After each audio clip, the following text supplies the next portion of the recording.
हरे कृष्णा। मैं राधिका प्राण वल्लभ देवी दासी आपका स्वागत करती हूँ अपने चैनल में।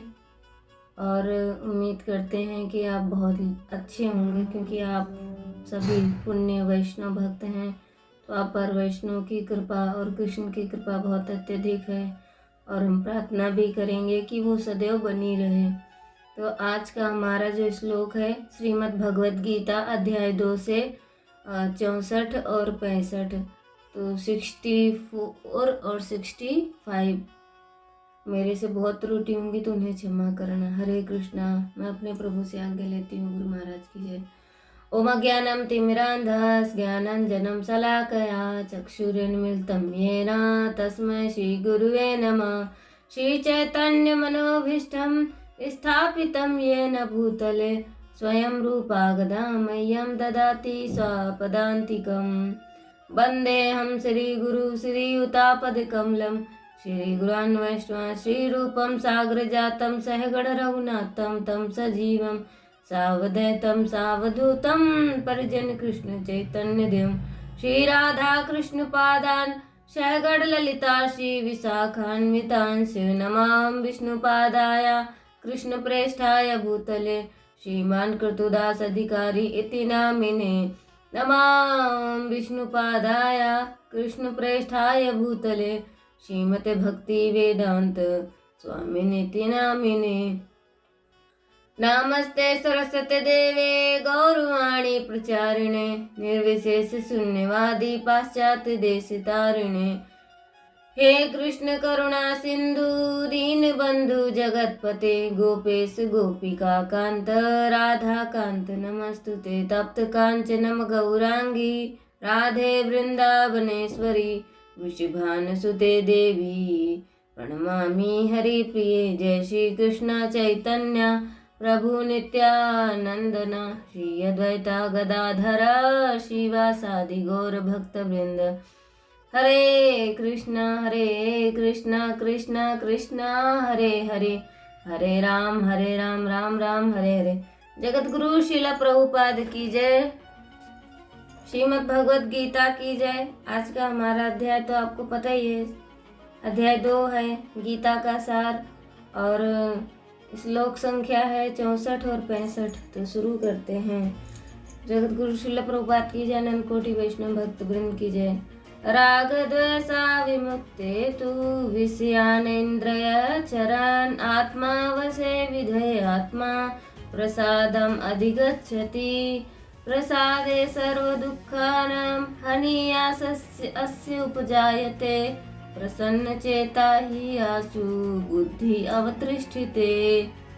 राग द्वेषा विमुक्ते तु विषयानिन्द्रिय चरन् आत्मा वैसे विधेय आत्मा प्रसादम् अधिगच्छति। प्रसादे सर्वदुःखानां हानिनाशस्य उपजायते। प्रसन्नचेता हि आशु बुद्धि परि अवतिष्ठते। राग द्वेषा विमुक्ते तु विषयानेन्द्रियाचरन् आत्मा वशे विधेय आत्मा प्रसादम् अधिगच्छति। प्रसादे सर्वदुःखानां हानिनाशस्य उपजायते। प्रसन्नचेता हि आशु बुद्धि परि अवतिष्ठते। हरे कृष्ण। तात्पर्य श्रीला प्रभुपाद के द्वारा श्रीला प्रभुपाद की जय। गुरु महाराज की जय। किंतु समस्त राग तथा द्वेष से मुक्त एवं अपनी इंद्रियों को संयम द्वारा वश में करने में समर्थ व्यक्ति भगवान की पूर्ण कृपा प्राप्त कर लेता है। तात्पर्य श्रीला प्रभुपाद के द्वारा तात्पर्य श्रीला प्रभुपाद की जय। गुरु महाराज की जय। यह पहले ही बताया जा चुका है कि कृत्रिम विधि से इंद्रियों को पर बाह्य रूप से नियंत्रण किया जा सकता है। जो कृत्रिम साधन है उससे बाहरी रूप से इंद्रियों पर नियंत्रण किया जा सकता है, किंतु जब तक इंद्रियां भगवान की दिव्य सेवा में नहीं लगाई जाती, जो हमारी इंद्रियां हैं जब तक भगवान की दिव्य सेवा में नहीं लगाई जाती हैं तब तक वो नीचे गिरने की संभावना बनी रहती है। यद्यपि पूर्णतया कृष्ण भावना भावित व्यक्ति पर ऊपर से विषय स्तर पर क्यों न दिखे,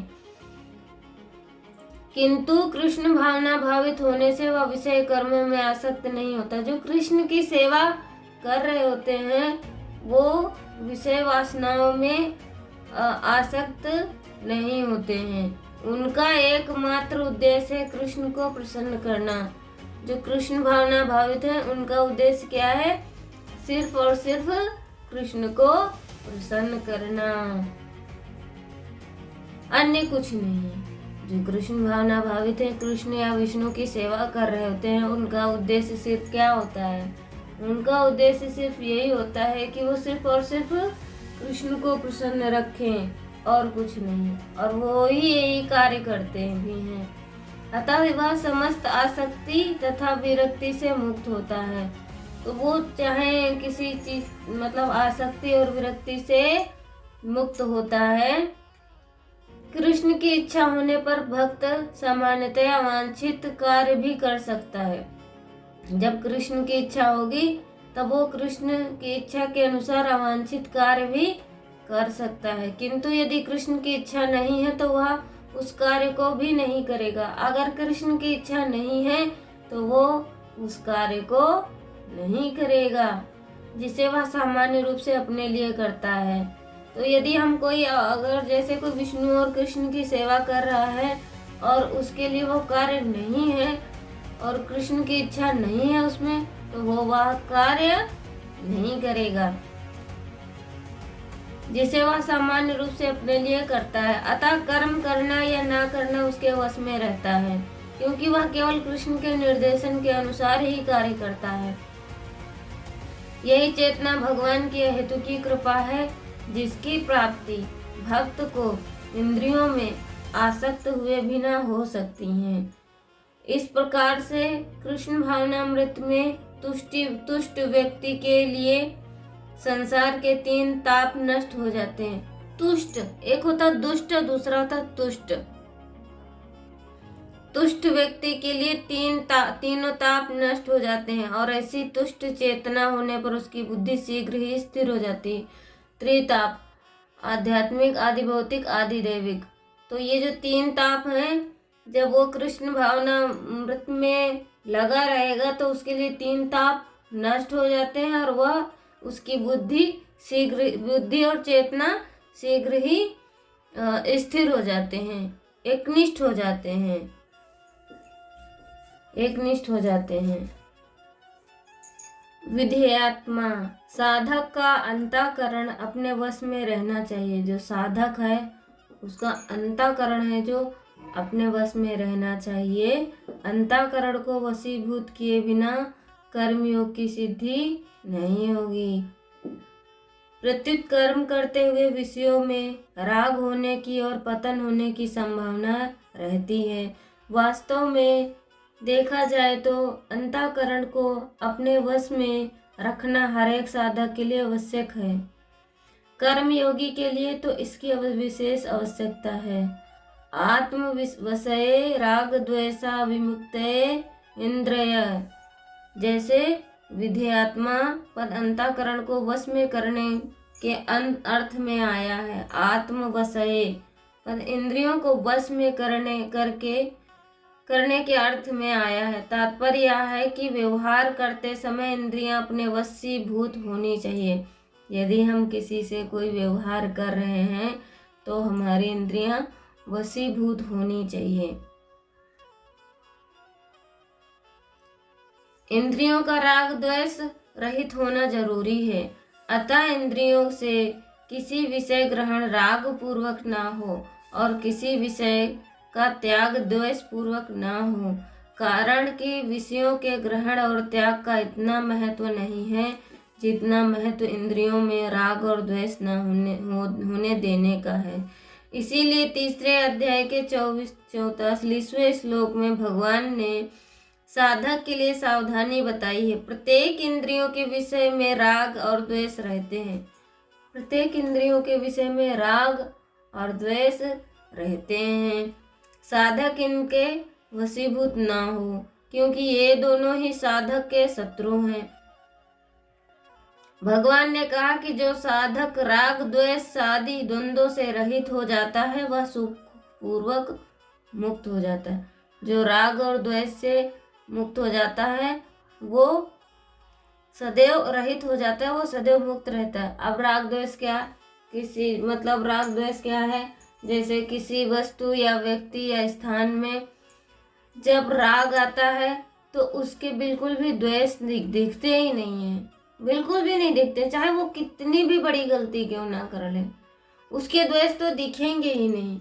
लेकिन जब उस कुछ क्षण पल बाद पूर्व बाद जब उसके अंदर द्वेष आएगा ना, तब वह सामने वाले व्यक्ति के अच्छे कार्य अच्छे गुण भी भूल जाते हैं।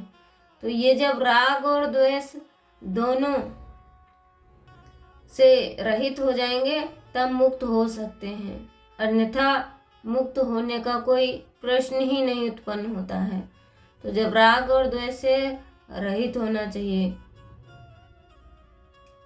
विषयांचरण, जिसका अंतःकरण अपने वश में है और जिनकी इंद्रियां राग द्वेष से रहित हैं तथा अपने वश में की हुई हैं, ऐसे साधक इंद्रियों से विषयों का सेवन अर्थात सब प्रकार का व्यवहार तो करता है पर विषयों का भोग करता है, विषयों का भोग नहीं करता है।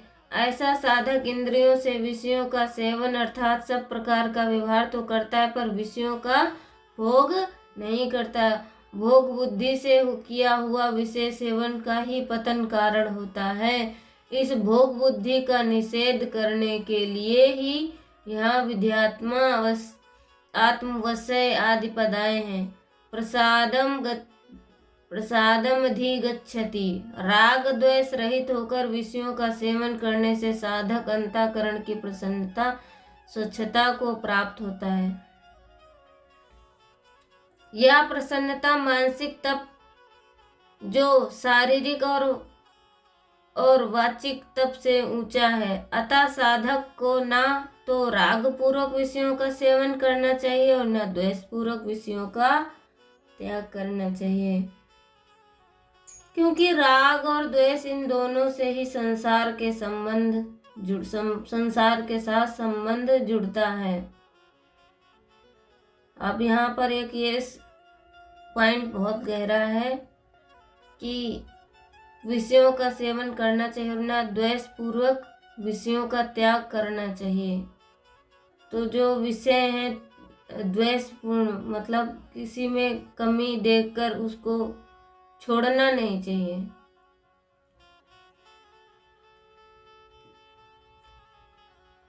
राग द्वेष से रहित इंद्रियों से विषयों का सेवन करने से जो प्रसन्नता होती है उसका अगर संग न किया जाए तो भोग किया जाए तो वह प्रसन्नता परमात्मा की प्राप्ति करा देती है।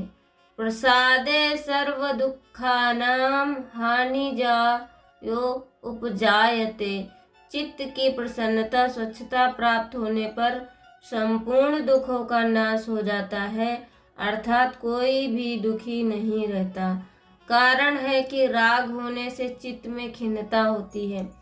कारण यह है कि जब राग होता है ना तो चित्त में, अंतःकरण में, चित्त में खिन्नता होती है। खिन्नता होते ही कामना पैदा होती है। जब राग होता है तो हृदय में खिन्नता होती है तो कामना पैदा होती है और कामना से ही सब दुख पैदा होते हैं। जब चित्त में खिन्नता होती है, खिन्नता होने से कामना पैदा होती है और कामना पैदा होने से दुख पैदा होते हैं। परंतु जब राग मिट जाता है तब चित्त में प्रसन्नता होती है, तब उस प्रसन्नता से संपूर्ण दुख मिट जाते हैं। जितने भी दुख हैं वे सब के सब प्रकृति और प्रकृति के कार्य शरीर संसार से के संबंध से ही होते हैं। जितने भी दुख है ना वे सब के सब प्रकृति और प्रकृति के कार्य शरीर संसार के संबंधी से ही होते हैं और शरीर संसार से संबंध होता है। सुख की लिप्सा होती है और खिन्नता से, परंतु जब प्रसन्नता होती है तब खिन्नता मिट जाती है। खिन्नता मिटने पर सुख की लिप्सा नहीं रहती। सुख की लिप्सा ना रहने से शरीर संसार के साथ संबंध नहीं रहता और संबंध ना रहने से पूर्ण दुखों का अभाव हो जाता है। सर्व दुखानाम हानि, तात्पर्य है कि प्रसन्नता से दो बातें होती हैं। प्रसन्नता से दो बातें होती हैं। नंबर 1, संसार से संबंध विच्छेद, परमात्मा में बुद्धि की स्थिरता। जब प्रसन्नता होती है तब संसार से संबंध विच्छेद और परमात्मा बुद्धि में स्थिरता होती है। यही बात भगवान ने पहले भी कही है, निश्चला और अचला पदों से कही है। उसकी बुद्धि संसार से निश्चल और परमात्मा में अचल होती है।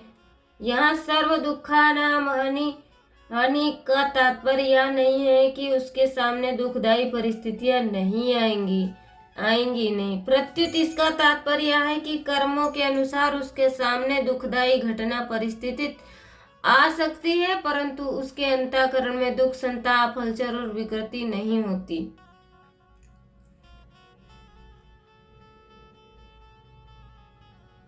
प्रसन्न चेतसो हृस्यो बुद्धि पर्यवतृष्टते। प्रसन्न स्वच्छ चित्त वाले बुद्धि बहुत जल्दी परमात्मा में स्थिर हो जाती है, अर्थात साधक स्वयं परमात्मा में स्थिर हो जाता है। उसकी बुद्धि में किंचित मात्र भी संदेह नहीं रहता। मार्मिक बात यहाँ पर यह है कि भगवत विषय प्रसन्नता हो अथवा व्याकुलता हो, इन दोनों में से कोई भी अगर अधिक बढ़ जाती है तो शीघ्र ही परमात्मा की प्राप्ति करा देती है। जैसे भगवान के पास जाती हुई गोपियों को माता पिता, भाई, पति आदि ने रोक दिया, मकान में बंद कर दिया, तो उन गोपियों ने भगवान से मिलने की जो व्याकुलता हुई उससे उनके रजोगुण तमोगुण नष्ट हो गए और भगवान का चिंतन करने से जो प्रसन्नता हुई उससे उनके सत्वगुण नष्ट हो गया। इस प्रकार गुण संग से रहित होकर वे शरीर को वहीं छोड़कर सबसे पहले भगवान से जा मिली। परंतु सांसारिक विषयों को लेकर जो प्रसन्नता और खिन्नता होती है, उन दोनों में ही भोगों के संस्कार दृढ़ होते हैं, अर्थात संसार का बंधन दृढ़ होता है। इसके उदाहरण संसार मात्र के सामान्य प्राणी हैं, जो प्रसन्नता और खिन्नता को लेकर संसार में फंसे हुए हैं। प्रसन्नता और व्याकुलता, खिन्नता में अंतःकरण द्रवित हो जाता है। जैसे द्रवित मोम में रंग डालने से मोम में वह रंग स्थायी हो जाता है, ऐसे ही अंतःकरण द्रवित हो जाता है। होने पर उसमें भगवत संबंधी अथवा सांसारिक जो भी भाव आते हैं वे स्थायी हो जाते हैं। स्थायी होने पर वे भाव उत्थान अथवा पतन कराने वाले हो जाते हैं। अतः साधक के लिए उचित है कि संसार की प्रिय से प्रिय वस्तु मिलने पर भी प्रसन्न न हो और अप्रिय से अप्रिय वस्तु मिलने पर उद्विग्न न हो। तो यहाँ पर क्या बताया जा रहा है कि साधक को उचित है संसार की प्रिय से प्रिय वस्तु मिलने पर उसको प्रसन्न ना हो और अप्रिय से अप्रिय वस्तु मिलने पर उसको उद्विग्न नहीं होना चाहिए। उद्विग्न मतलब दुखी नहीं होना चाहिए। तो जब प्रिय वस्तु मिले तब प्रसन्न नहीं होना चाहिए और जब अप्रिय वस्तु मिले तब दुखी नहीं होना चाहिए। साधक के लिए बताया गया है यहाँ पे पराश्रेष्ठ भाव। एक विभाग भोग का है और एक विभाग योग का है। राग द्वेष से मुक्त युक्त भोगी मनुष्य अगर विषयों का चिंतन भी करे तो उसका पतन हो जाता है, परंतु राग द्वेष रहित योगी मनुष्य अगर विषयों का सेवन भी करे तो उसका पतन नहीं होता, प्रत्युत वह परमात्मा तत्व को प्राप्त हो जाता है। राग द्वेष से रहित मनुष्य भोग बुद्धि से विषयों का सेवन नहीं करता, अर्थात भोग जन्य सुख रस नहीं लेता, क्योंकि यह उनका ध्येय नहीं है। वह भोगों को राग द्वेष न भोग कर त्याग पूर्वक भोगता है, इसीलिए उसका अंतःकरण निर्मल हो जाता है। त्याग पूर्वक भोग वास्तव में भोग है ही नहीं, लोगों की दृष्टि में उसके द्वारा भोग का आचरण दिखता है, इसीलिए विषयान चरण पद आए हैं। राग द्वेष से रहित होने पर प्रसाद की प्राप्ति होती है। हरदम प्रसन्नता रहे, कभी खिन्नता न आए, नीरसता न आए, यह प्रसाद है। इस प्रसाद की प्राप्ति भी संतोष न करें, इसका उपभोग न करें तो बहुत जल्दी परमात्मा की प्राप्ति हो जाएगी। हरे कृष्णा।